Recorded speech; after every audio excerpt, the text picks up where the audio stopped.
Assalamu alaikum. Welcome everyone to our HSBC Sweets for Eid event with Chef Aysha العربية.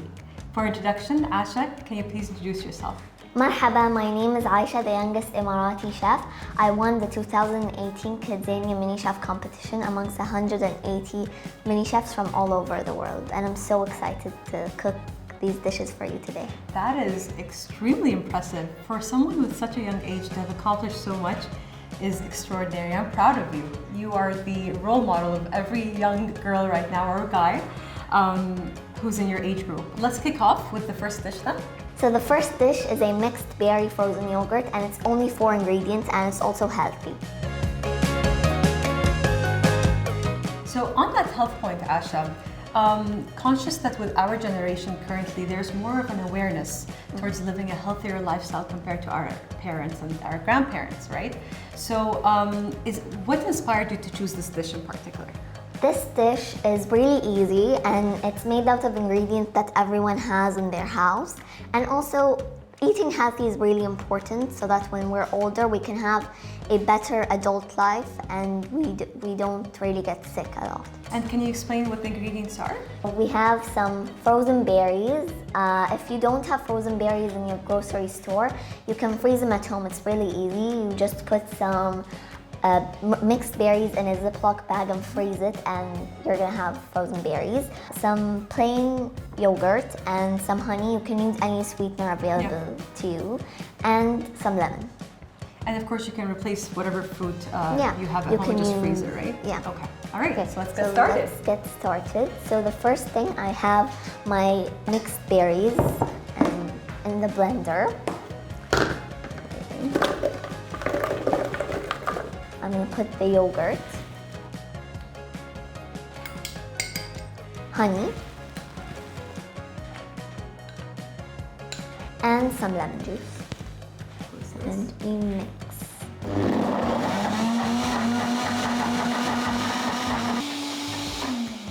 So now I'm going to take it out of the blender and check if it's mixed well. Yeah. So I'm going to use a spatula and check if it's mixed well, because we don't want lots of chunks in it. So this is mixed well, and now we're gonna put it in a baking tin so that we can freeze it. Of course, you can eat it right away, but we're gonna freeze it. You're gonna keep it in the freezer for a few hours, let it really solidify, and then you can have it as a snack. So now I'm gonna spread it. We try to level it evenly so it can freeze in one solid piece. So now I'm gonna freeze it for a few hours or until it's frozen. Let's go freeze it. I have good news. Our frozen yogurt is ready. Yum, looks amazing. Let's scoop it up. So excited, and you can decorate it with whatever you like. Me and Fatma are gonna be using honey to give some extra sweetness. Exactly. Let's drizzle it with honey. It smells so good. I'm really excited to try this. Again, really healthy, quick, and a great treat for all age groups.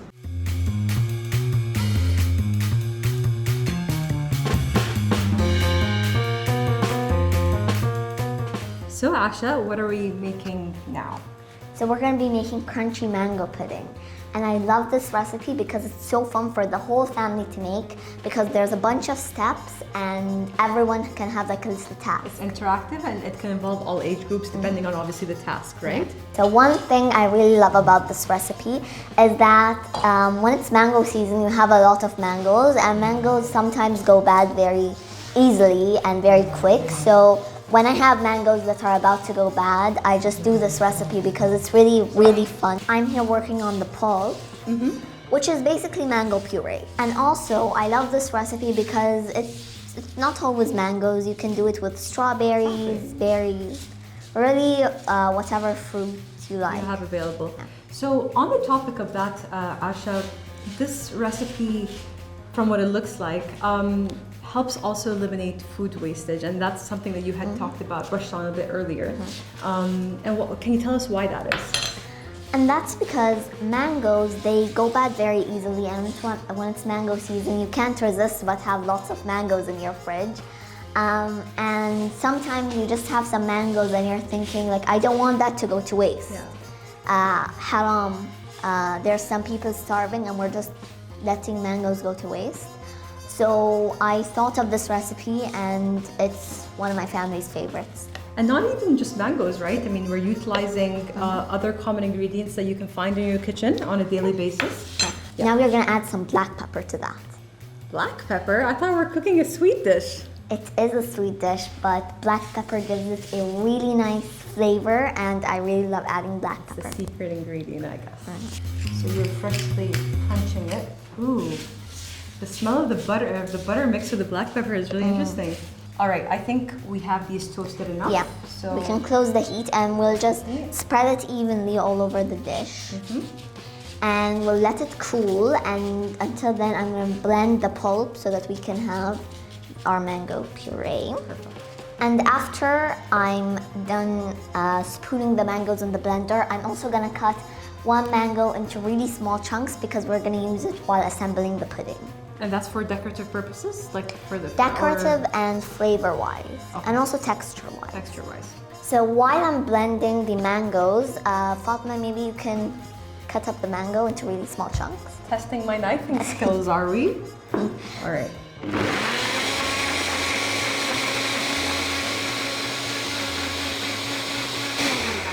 This recipe is very good for sharing, and especially when you have family events or like a little party.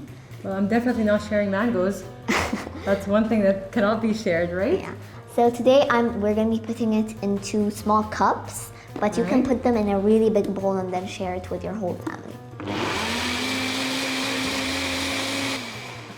So we have a bowl over here, and I'm going to put the pulp in the bowl. Can you please put the mango chunks in here? So we're gonna mix them together so that they can have like a little mixture of mango chunks and mango pulp. Okay, so now that we have this mixed up, let's do our cream. So we're gonna be using some whipping cream and some castor sugar. You can go ahead and add that.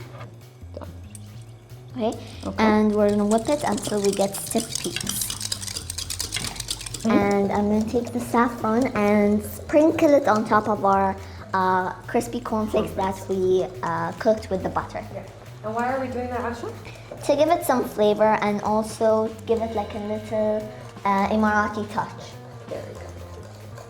So what consistency would you look for that when you lift up the whisk, it doesn't drip? There's basically. like a little V left. Yeah. And it doesn't start dripping, right? It's just stiff. So it's ready. And now we can start doing the best part, and that's assembling our crunchy mango pudding. Okay, so for assembling our crunchy mango pudding, I'm gonna spoon in some mangoes into our little cups. Okay, let's put a little more because remember, this is a mango pudding. You want to be generous with the mango. Okay, so we have some mango in there, and you can go ahead and add the cream. Just dollop it over. Yeah. Let's add some of the cornflakes to give it some crunchiness. So let's add some more of this mango mixture. So our crunchy mango pudding is ready. And the layering looks so beautiful. Let's top it off with some saffron. Maybe you can top it off with some saffron. And we're just gonna sift on some icing sugar on top. The best thing about this is that it's summer and everyone wants to cool off with something cold, and the mangoes are cold, the cream is cold. Delicious. Do you want to try? And it's a great way to break your fast, right? Like after, of course, you've had your main courses and everything. You want that cool dessert.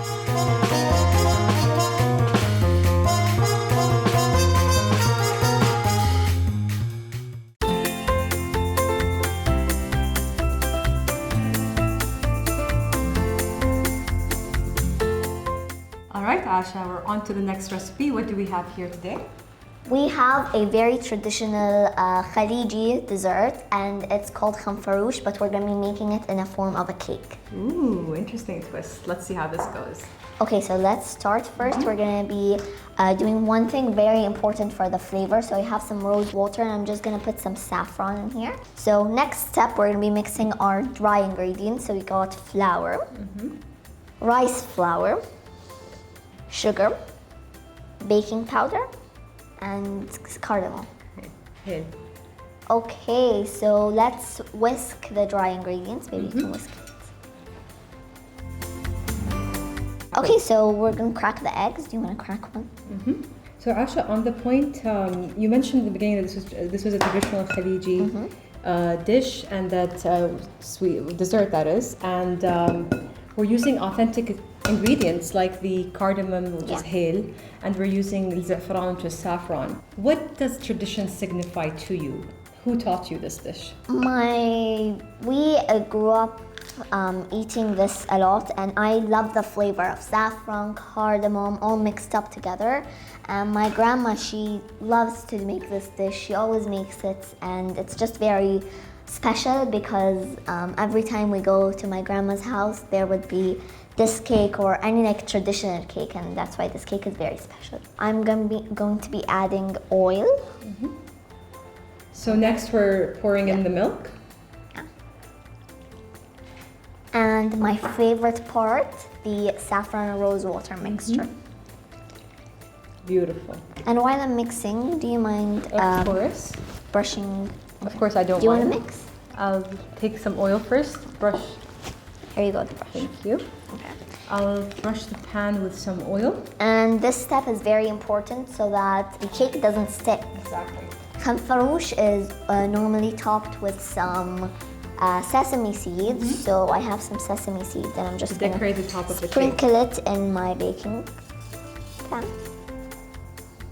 And because this is an upside down kind of cake, then we're sprinkling the bottom first and then putting the ingredients in first.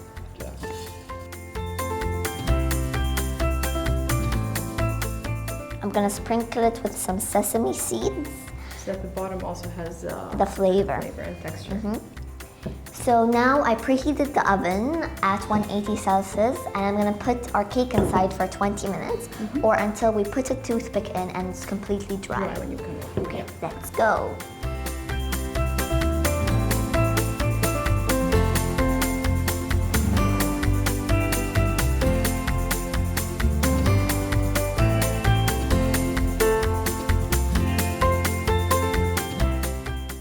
Our Khanfaroosh cake is ready. Okay, so our cake is cool. Let's flip it onto our Serving plate.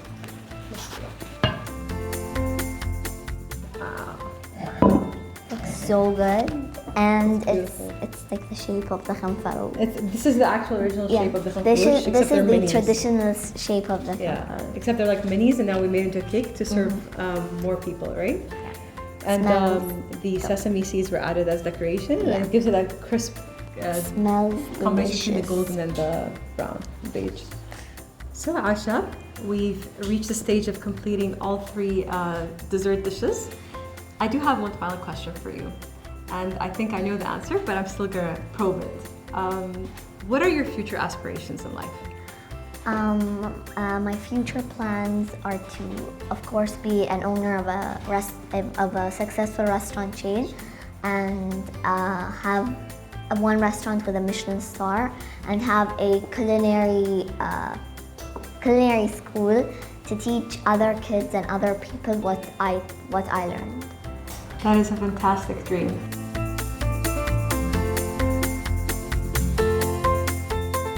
Thank you all for watching. This now concludes our HSBC Ramadan recipe series. العربية.